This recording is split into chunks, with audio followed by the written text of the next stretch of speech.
not your situation. I just need contemplation over you. Bon, I'm not so comment dire, vous êtes top, mesdames. Hein, ça va vous faire On plaisir si je essaye. vous dis ça. On essaye, oui. Journée de la femme cette semaine. Et j'entendais à la radio un journaliste qui posait cette question, à quoi ça sert d'être encore féministe aujourd'hui? Et il le posait avec le ton, comme si, vous voyez, on utiliserait un Minitel au lieu d'Internet. Et j'avais envie de lui dire, dis-moi mon couillon, 28% de différence de salaire à compétences égales, évidemment, entre les hommes et les femmes, 80% des tâches ménagères qui sont toujours faites par les femmes. Alors, à quoi ça sert? Bon. Ah, mais c'est tout ce qu'on a évoqué cette semaine. Hein. Il Voilà. n'a pas regardé Télématin. Non, il n'a pas du tout regardé. On va lui forcer, puis on va lui envoyer « Je suis top », justement. Liberté, égalité, parité. C'est un roman graphique qui est adapté d'une pièce de théâtre, la pièce de Blandine Métayer, par Véronique Grissot et Sandrine Revel, publiée chez Delcourt. Et ce que j'aime bien, c'est que ça raconte tous les problèmes qu'une femme peut rencontrer dans la société et dans les sociétés, mais ça le raconte de manière drôle. Parce que c'est vrai que les féministes ne sont pas non plus parfois les plus marrantes du monde. En même temps, non seulement il faut se battre pour ses droits, mais en plus il faudrait être drôle. Mais bon, je ferme la parenthèse. Blandine Métayer, elle est drôle, elle campe l'histoire d'une femme qui doit faire un discours, elle vient d'avoir une promotion, et puis elle va dans son bureau le répéter, elle enlève ses chaussures, elle a des talons de 10 cm, ce qui permet d'être plus grande et plus mince, mais ce qui fait mal aux pieds, et elle a préparé un truc, mes chers collaborateurs, merci, blablabla, et elle se dit non, mais en fait, j'ai pas du tout envie de raconter ça, j'ai envie de raconter ma vie. Et donc, au travers de sa vie, elle va lister un peu toutes les avanies qu'on peut rencontrer dans le monde de l'entreprise. Le livre est d'ailleurs fait à partir de témoignages qu'on lui a racontés. Alors, il y a d'abord ce premier truc qui est très important, qui est la manière dont les femmes elles-mêmes ont tendance à se dévaloriser. Vous savez, quand on propose un poste à une femme, la femme, elle dit « Est-ce que je vais être à la hauteur ?»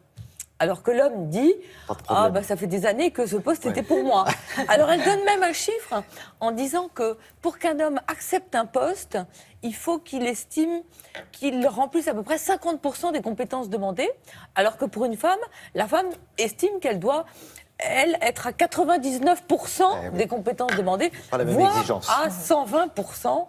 Bon, alors évidemment, la question, c'est pourquoi? Alors tout vient de l'éducation. Il y a une scène qui me semble assez révélatrice. Elle montre des petits garçons qui jouent entre eux. Ils sont en train de jouer à Star Wars et ils disent « c'est moi le plus fort, c'est moi le plus fort ». Et elle montre des petites filles qui jouent à la marelle et elles disent « Maria Belli, après toi ». « Mais non, après toi, Dame Charlotte ». Donc évidemment, on nous apprend, nous, c'est vrai, à être conciliante et charmante et à vouloir toujours être aimée, ce qui peut-être est une bêtise.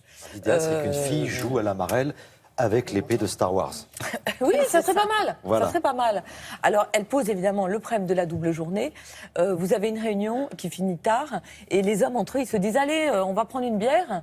Et la femme, elle se dit « Est-ce que le Monoprix est toujours ouvert? J'ai oublié d'acheter les sacs de l'aspirateur. » Et la fameuse question « Qu'est-ce que je vais faire à dîner ce soir ?» Et elle parle pas d'un truc aussi, Blandine Métayer, c'est qu'on parle toujours de la deuxième journée, mais on parle jamais de la journée d'avant, qui consiste à habiller les enfants, faire le petit déjeuner, arriver à l'heure à l'école et à l'heure au bureau et évidemment à Télématin. C'est très drôle.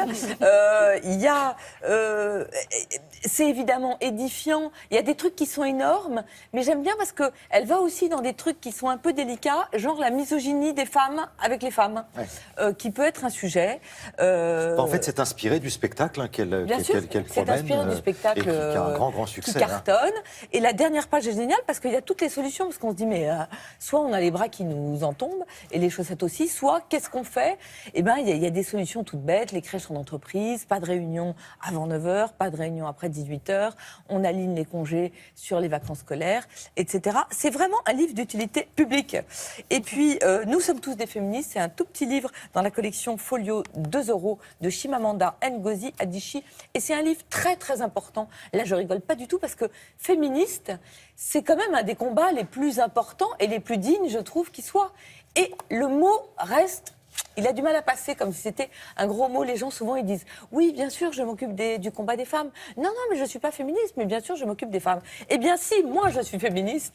Et Chimamanda, c'est une romancière américaine et elle a beaucoup fait pour l'acceptation de ce mot parce que ce petit discours, il a été repris par Beyoncé, la chanteuse Beyoncé, dans tous ses spectacles. C'est elle qui a converti Beyoncé au féminisme en disant qu'on pouvait oui, être féministe, mais aussi être jolie, porter des talons hauts, mettre du rouge à lèvres.